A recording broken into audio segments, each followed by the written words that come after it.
Behind bars is the last place you expect a rock star to be. I'm doing great. I'm doing great. What happened? Awesome. The prosecutor reneged on a promise he made. But they're not above the law. And as alchemists of rebellious sounds, these artists have done some very questionable things. Here are 15 rock stars who didn't bend the law but broke it and served major prison time. Starting our list is Phil Spector. He shaped the sound of the 1960s, producing unforgettable classics for the Ronettes, the Crystals, the Righteous Brothers, and even helping shape the Beatles' Let It Be. His studio wasn't just a workplace. It was a laboratory of sound where he played God. It would seem that music had helped him get past his troubled childhood, but that was not the case. His demons grew louder. By the 70s, the legend of Phil Spector was being rewritten, not as the eccentric genius, but as the paranoid recluse with a gun in his hand. On a February night in 2003, actress Lana Clarkson was found dead inside his Los Angeles mansion. A single gunshot wound to the mouth. The man who once gave the world love songs was suddenly facing a homicide. The trials that followed gripped America. His defense insisted it was an accident, maybe even suicide, but evidence told a different story. Blood on Spector's jacket, fragments from the shot, and reports of his volatile past with women. The first trial collapsed in a mistrial. The second ended with a guilty verdict. Phil Spector, once the architect of pop perfection, was sentenced to 19 years to life. From golden studios to a prison cell, his empire of sound had crumbled into silence. When he died behind bars in 2021, the world was left torn. How do you remember someone who gave us masterpieces, but also took a life? Was he a genius undone by madness, or simply a who happened to make great music? Next at number 14 is Keith Moon. From the start, Moon was known as Moon the Loon, a man who lived life with no breaks. He never knew what he would do next until he did it.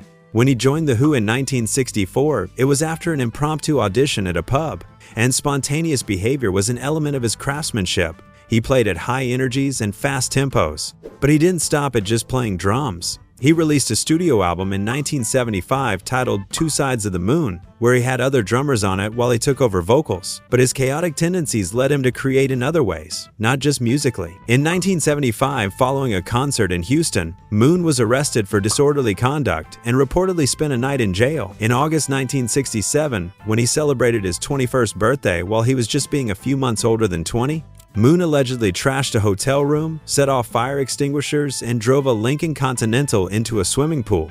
But the arrests and jail time here and there were just a harbinger for something much worse. Alcohol and pills became his constant companions. Friends worried as his health began to collapse. By the late 1970s, his drumming had lost its former fury. He was frail, unpredictable, and desperately trying to fight his demons. Rockstar number 13, Mick Jagger. It's 1967, and the Rolling Stones are already the face of rebellion. Mick Jagger, the swaggering frontman, had risen from Dartford, Kent, to global stardom, writing songs that became the soundtrack of a generation. But behind the music, the authorities were watching closely, waiting for a chance to strike. That chance came in February of that year. Police stormed Keith Richards' country home, Redlands, and found Mick Jagger in possession of unlawful substances. Richards wasn't spared either. He was accused of allowing cannabis to be smoked on his property. Both men were dragged into court, where the establishment wanted to make an example of them. With glaring evidence in history like Mick Jagger's, the verdict was as sure as anything.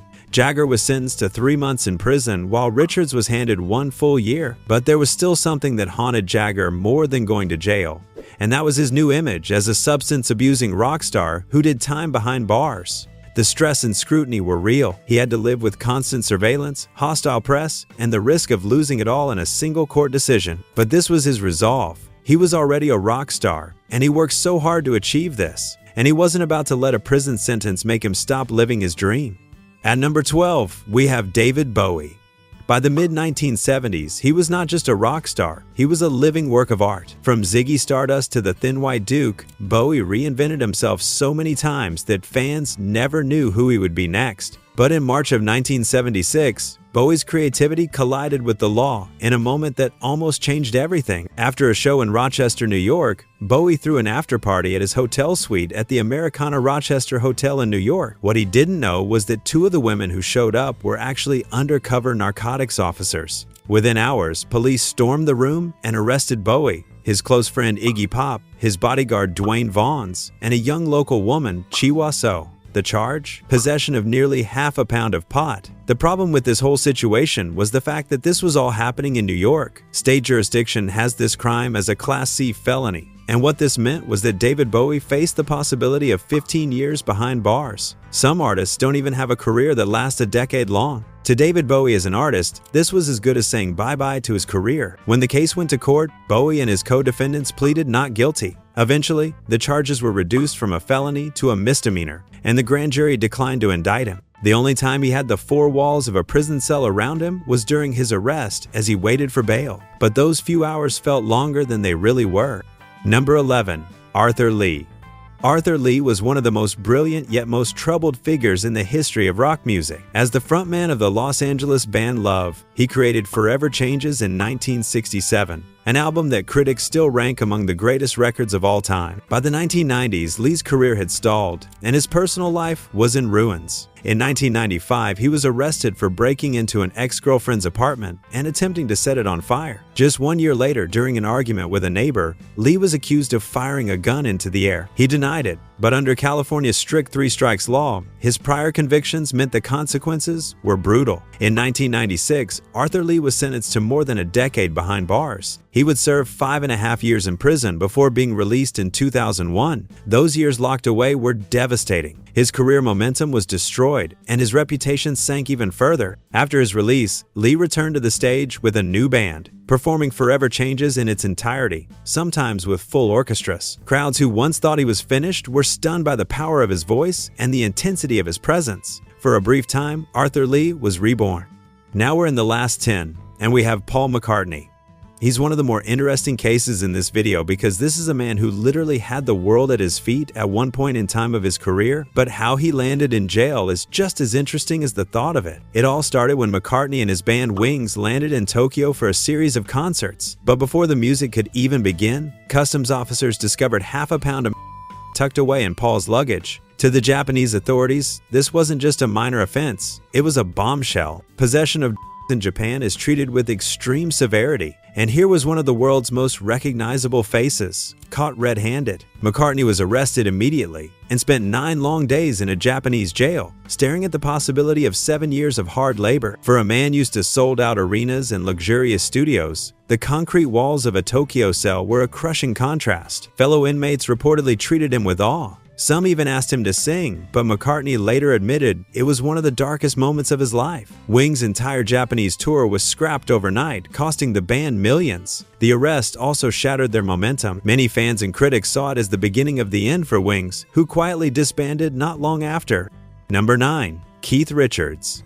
He and Mick Jagger were caught in the infamous Redlands bust. Police stormed his countryside mansion, out charges of possession. The courts threw the book at him, sentencing him to a year in prison. A year in prison is enough to derail an artist's career. Jail time was very on brand for the type of music that Keith Richards made, so this prison sentence made his fans fall in love with him even more. But this type of luck couldn't. But a decade later, Richards' luck nearly ran out. In 1977, Canadian police found more than 20 grams of in his hotel room. He wasn't charged with just possession. He was facing the penalty of having the intention of trafficking it. With Canadian laws, this was a serious crime. If convicted, Keith Richards' career would come to a screeching halt. But in a strange twist of events, the trafficking charge was reduced, and instead of prison, Richards was handed probation, addiction treatment, and community service. These arrests didn't just threaten Richards' freedom, they put the Rolling Stones' future on the line. Tours, albums, and entire chapters of rock history could have vanished overnight,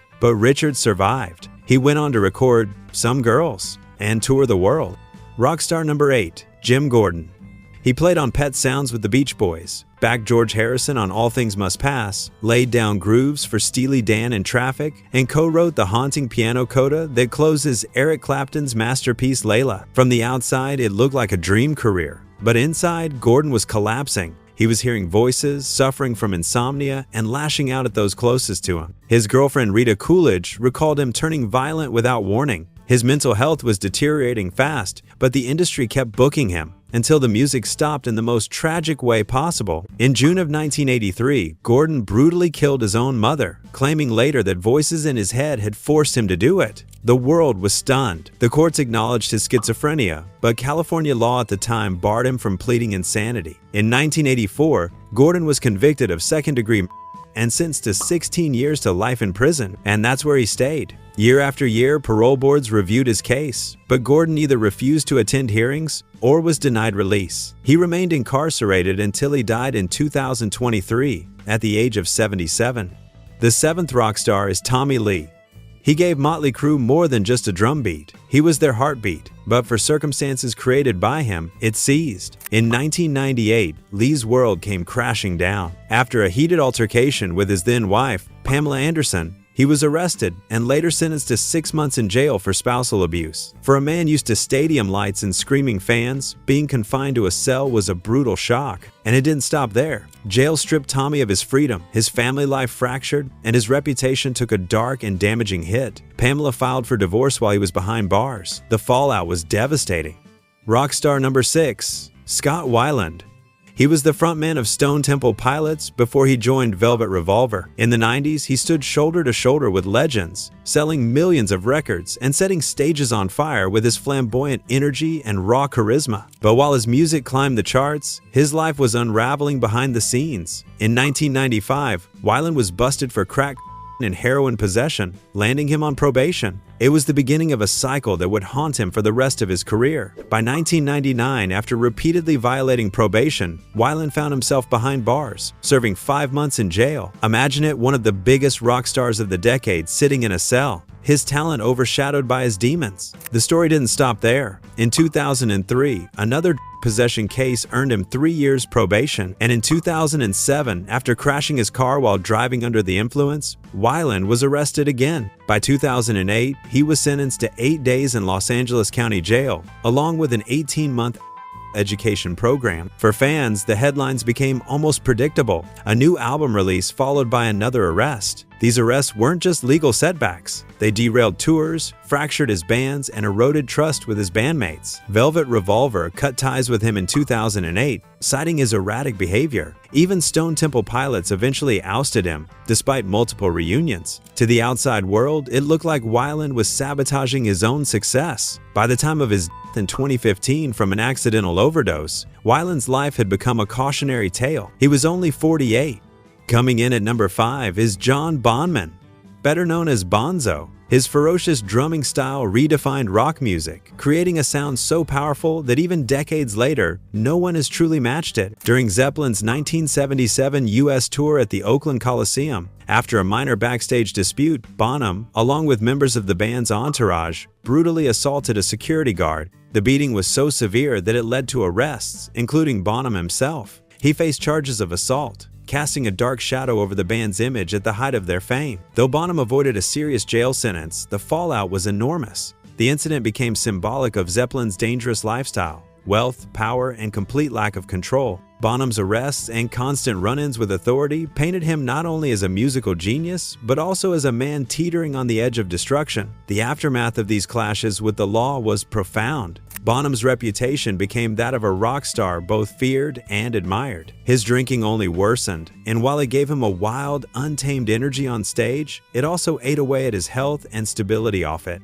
Number 4 on our list is Bon Scott. Well, he was a difficult man to... Born in Scotland in 1946 and raised in Australia, Bon dropped out of school at 15 and drifted into street fights, theft, and petty crime. His antics caught up with him, and by 16, he was sentenced to 12 months in a juvenile detention center. His charges? Giving a false name, escaping custody, stealing petrol, and more. His brother would later call those 12 months the best he ever spent, because behind those locked gates, Bon started to figure out who he was. He leaned on music, drumming, singing, finding that spark of performance that would later light up stadiums. And when he came out, that spark only grew. From small Australian bands like the Spectres and Fraternity to finally landing in AC divided by DC in 1974, Bon brought a raw and dangerous edge. Of course, the wild lifestyle never really left him. Bon Scott lived fast, played harder, and pushed every limit. That energy made him unforgettable, but it also came at a cost. In 1980, at just 33 years old, Bon was gone, his life cut short by alcohol poisoning. Rockstar number 3, Ozzy Osbourne.